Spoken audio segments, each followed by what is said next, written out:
Morning. Okay, my name's Boo, and welcome to the Adventures of an Englishman in Poland. This is going to be an ongoing series, hopefully, about me, what I do, and what I get up to while I'm living in Poland. Now, first of all, just to tell you a bit about myself. My name's Boo. I'm around 40 years old, and I live currently in south central Poland. I live near a large town called Zdrowiec Świętokrzyskie, which in English means Zdrowiec Holy Cross. And I'm an English teacher. I've been living here now for about 2.5 years. My other half is Polish. I have a couple of kids. I have a couple of dogs. I have chickens. I have a cat. And I have some very noisy crows in the background. And currently, I am really cold. It's around about minus 15 at the moment with wind chill where I am. And it's snow everywhere as is becoming less common at this time of year. I mean, this time last year we had no snow whatsoever. In fact, this time last year it was relatively warm. So yeah, we're just taking a walk through the park because I'm on my way to buy some fuel for my furnace, because at the moment my house is kind of cold. As a lot of houses here, especially in the villages, are quite isolated. We tend not to be wired into things like gas and or local city heating systems, which is a thing here in Poland, where you have a big boiler station located in one place, and it pumps hot water around the city to heat up all the buildings. Not really a thing that happens in the UK, as far as I'm aware.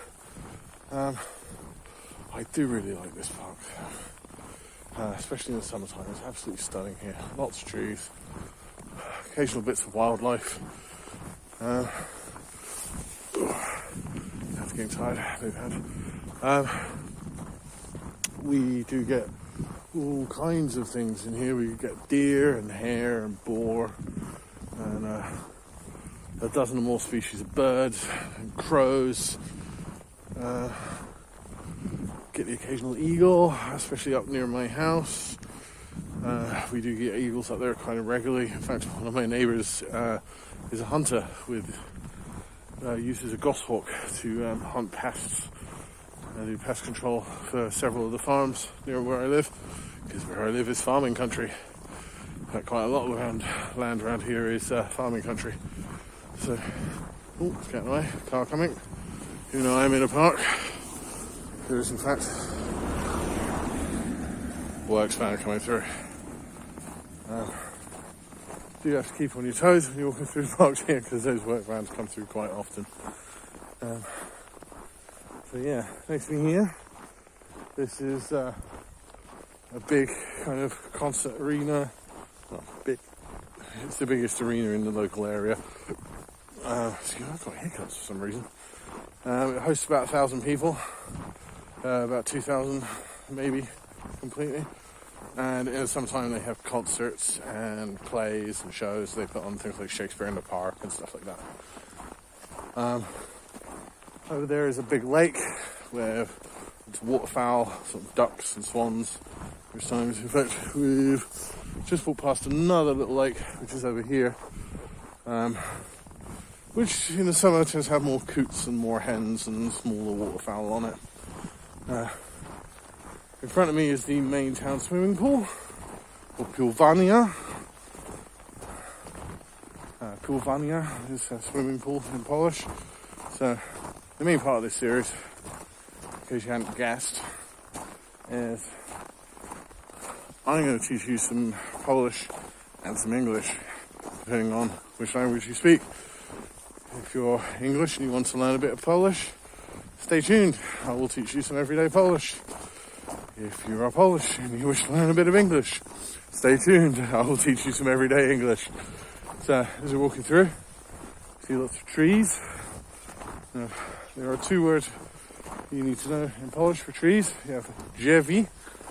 Drzewi is plural for trees in Polish.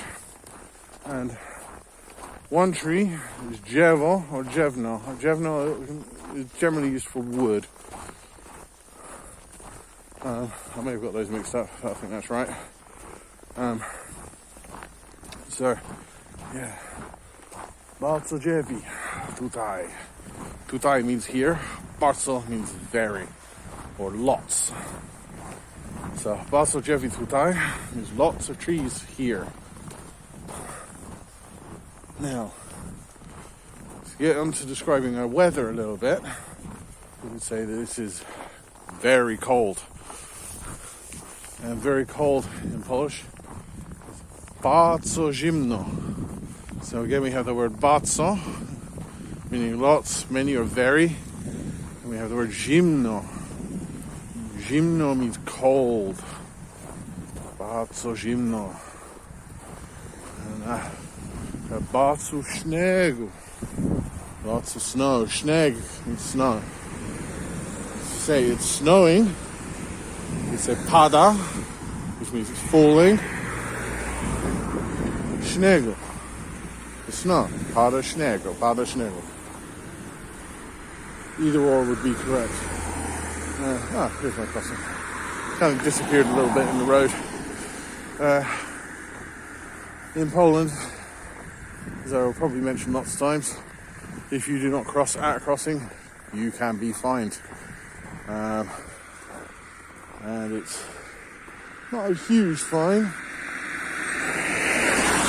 but it's not a pittance either, especially when you live in Poland, because as with a lot of places, prices are relative, as are wages.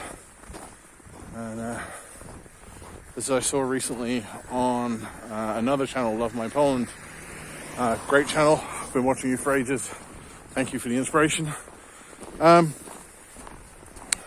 You should really treat one zloty as $1 or £1 when you're spending it, which makes you really think kind of things aren't as cheap as they could be, really, when you're here. And I also think it makes you think how expensive some of the things are when you're at home. So, for example, a glass of beer here costs about 7 zloty for a half litre. Not that you can go out for a beer at the moment because of bloody COVID. But yeah, it's about 7 zloty for a beer at the moment, and that works out to be about £1.20, £1.30, or about $1.50, $1.60, something like that, which doesn't sound like a lot, and isn't if you're living in the UK and earning UK wages. Here, that can be, half an hour's wage, if not more. I mean, I'm quite lucky being a teacher. I earn a decent wage, but a lot of people here do not. A lot of people here are surviving on about £300 to £400 a month, which is not a lot of money at all. Oh dear, see, nice range of cars behind me. There we go. So yeah, cars are very popular in Poland. They are the main form of transport. I don't drive, so I don't own a car. Unfortunately, I rely on... Ooh, I almost dropped my phone. I rely on the joys of public transport, and when the weather's a bit nicer, I tend to ride in an e-scooter around because it's cheap. It's the price of things like your services at home are actually pretty reasonable. I think we pay about 600 zloty around. I think it's between 300 and 600 zloty every 6 months, I think, for electricity, which is not that expensive at all. But it does come you do get billed twice a year rather than quarterly or monthly as you do in the UK.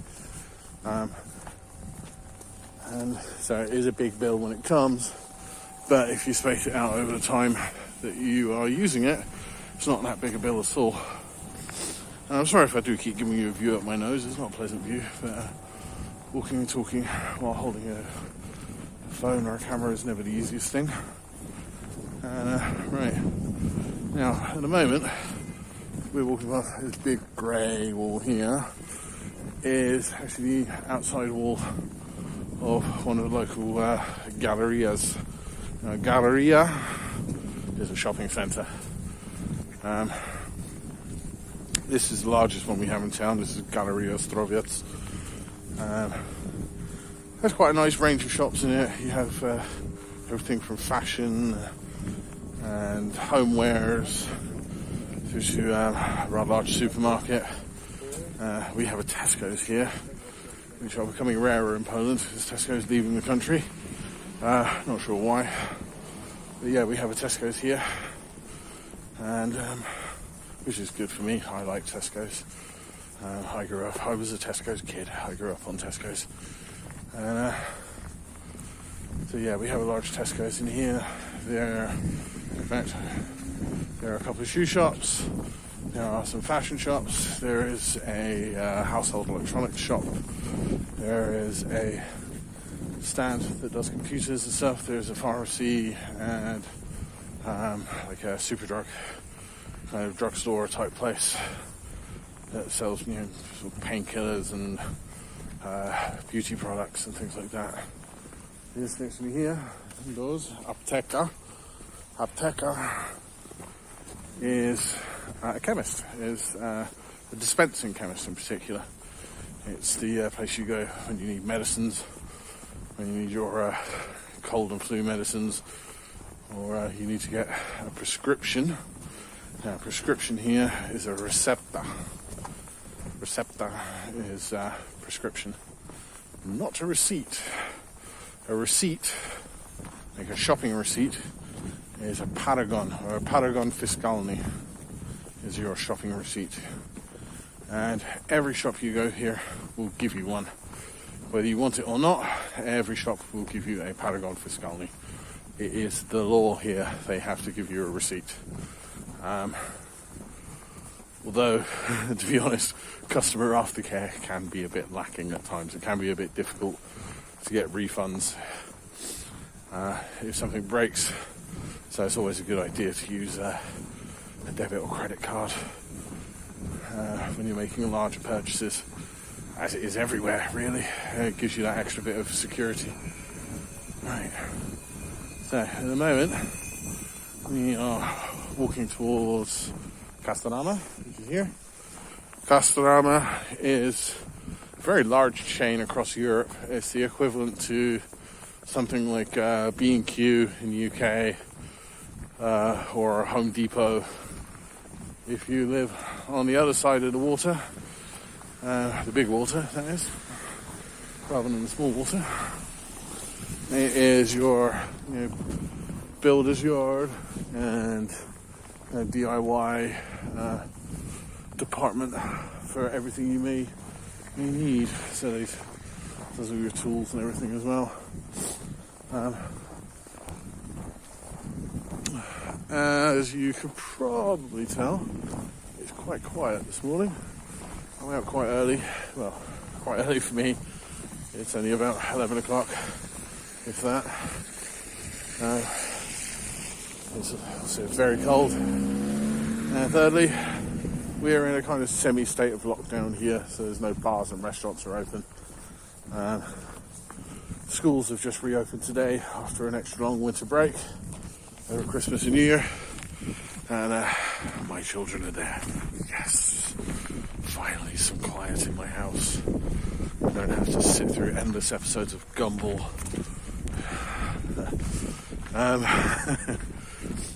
So yeah, here's Castorama as we walk around.